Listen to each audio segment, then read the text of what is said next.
Pedro! Pedro! Pedro! Pedro! Pedro!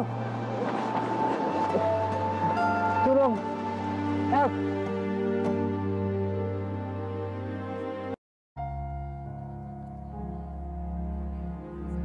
Mas malaki pa ito yung konti yung kwarto namin eh.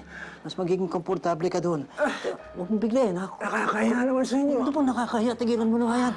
Basta, pagod ka na ba? Hindi tayo kailangan magmadali. Kaya ko. Kaya eh, baka pinipilit mo sarili mo eh. Dinala namin sa ospital si Pedro. Matagal na pala siyang may sakit na diabetes. Nagkaroon siya ng komplikasyon. Okay, ako na. Hanggang sa tuluyan na siyang manghina at hindi makalakad.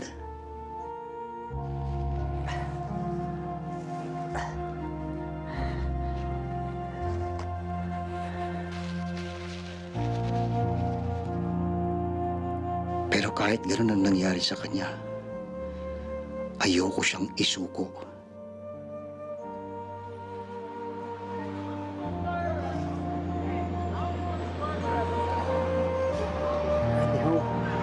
Tulong lang po dahil kaibigan ko si Pedro eh.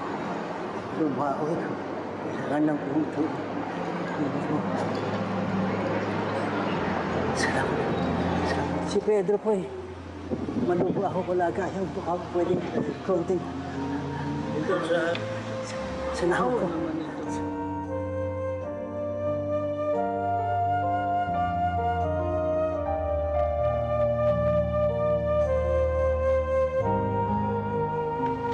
Gamutin na namin para sa'yo, Pedro. Ayokong huminto ang buhay para sa kaibigan ko. Dandahan, biglayin. Biglayin. Yan.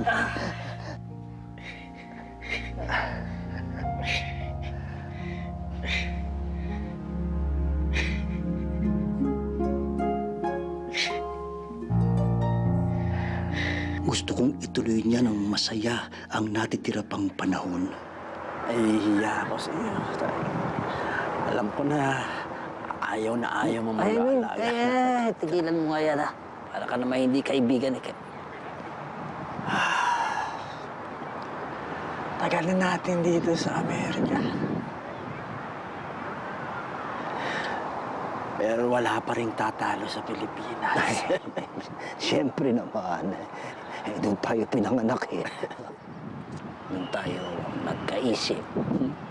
Doon tayo nag-asawa. Doon tayo nagkaanak. Pero dito tayo mag-uulihan. Makakalimutan ko ano ba.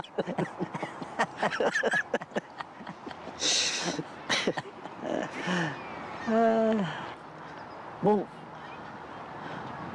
ano ba yung ipinaglaban natin? Para saan ba yung digmaan na yun? Para ba sa bayan natin o para sa Amerika? Ang alam ko lang, naging mabuting sundalo tayo.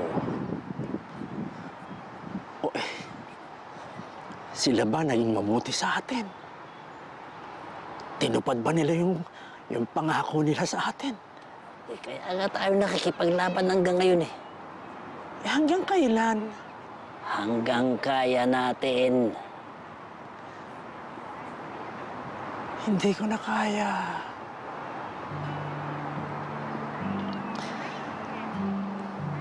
Aaminin ko sa'yo.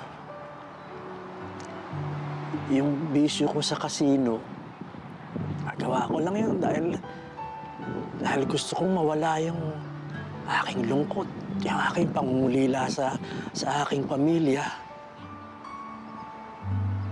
Pero nung naglaon, naisip ko, yun na lang yata talagang paraan para kumita ako ng malaking pera eh. Dahil natakot ako. Ayoko mamatay ng mag-isa. Ayoko mamatay ng hindi handa. Gusto Gusto ko na umuwi sa Pilipinas. Gusto kong umuwi para makahingi ng tawad sa pamilya ko.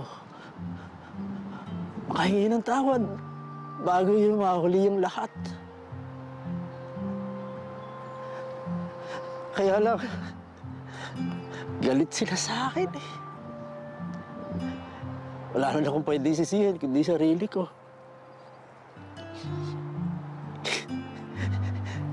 Inasaluduhan ako bilang veterano, pero bilang isang ama, bilang isang asawa, wala akong kwenta. Nga magsalita ng ganyan, ano ka ba? Kahit na anong kasalanan ang nagawa mo sa kanila, mapapatawad ka nila. Pwede nilang tanggalin sa'yo ang lahat-lahat. Pwera lang ang iyong pagiging ama. Hindi nila mabubura yun. Maniwala ka sa akin. Sana nga. Sana nga. Ay, nako. Hindi nila kayang gawin yun. Mali nga, ipasal mo kaya ako dun sa Golden Gate. Itulak mo Ayaw ako. na may pagpahingahin mo man lang ako. Pareho naman tayong matanda. Bong! Bong! Halika si Pedro! Si Pedro! Wala na siya.